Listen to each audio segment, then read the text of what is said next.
Hi, it's Debbie Williams from the Hypnosis Weight Loss Club, and this video I'm going to help you if you have a crisp addiction and you want to get back the control. I did this exercise many years ago now when Paul McKenna was curing the nation of their addictions to certain foods. I was doing crisps in Tamworth with the crisp crunchers of Asda supermarket, and Paul was doing biscuits in London and Kevin was doing chocolate in Bradford, and we managed to get loads and loads of people thinking differently towards foods which had controlled them previously.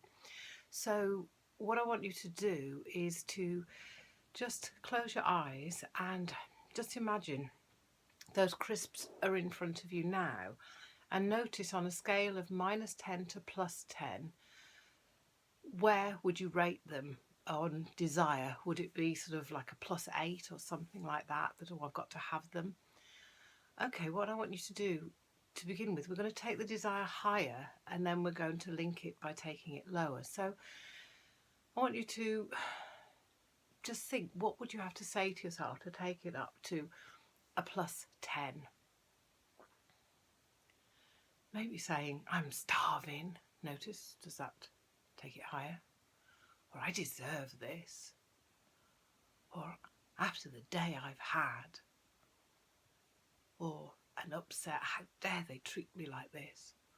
Or I'm bored, what can I eat? Or anything else that you do, just notice, has it gone higher? And so what would you have to do to take it up to something like a +15? The most delicious crisps that you've ever seen there in front of you, calling you, eat me, eat me, eat me. We got it up to a +15 yet? Okay, let's stop this madness, and I want you to take those delicious looking crisps down to a +8.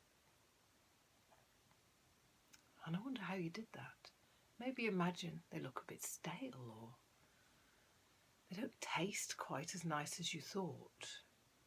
They looked better than they tasted, and you're actually tasting them.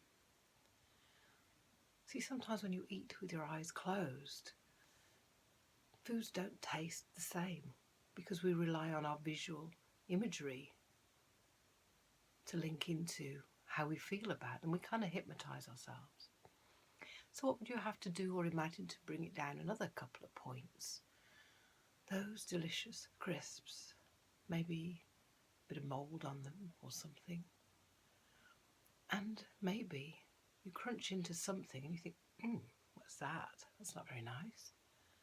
Because I was saying to some of the ladies on the Tamworth crisp crunchers, do you ever eat when you're driving and your hand is going into the packet and you're just shoveling them in?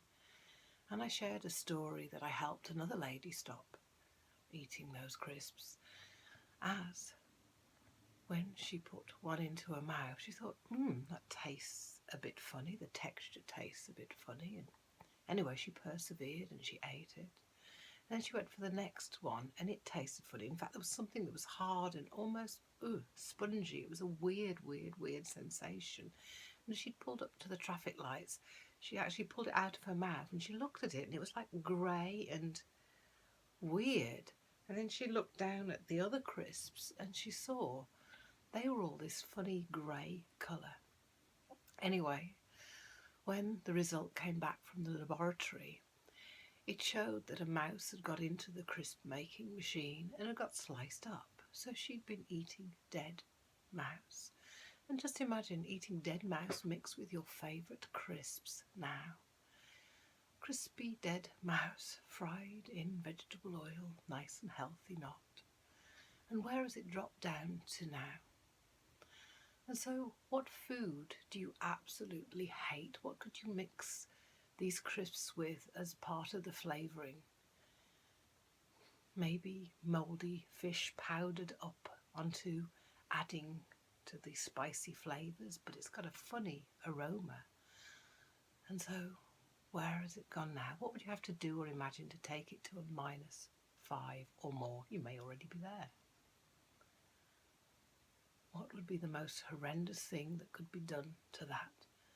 Maybe somebody who was working on the crisp line had just been to the bathroom and had a good old scratch down below and come back and manhandled some of the crisps and thought, oh, I don't want those, and put them in. And you're eating some of the residue of whatever was on their hands. And, yes. And so just take it down to as low as you could imagine the worst possible thing that had been done to those crisps. And do you want them? And you can notice over the days and the weeks ahead that you won't be able to just grab those crisps. You'll perhaps look at them and think, nah, or it'll slow you down. But either way, we're giving you back the control, because food is just one of life's pleasures, and you could eat whatever you want, just not all at once. And I want you to notice how food feels over time, so we can break those spells. Great talking to you today. Bye now.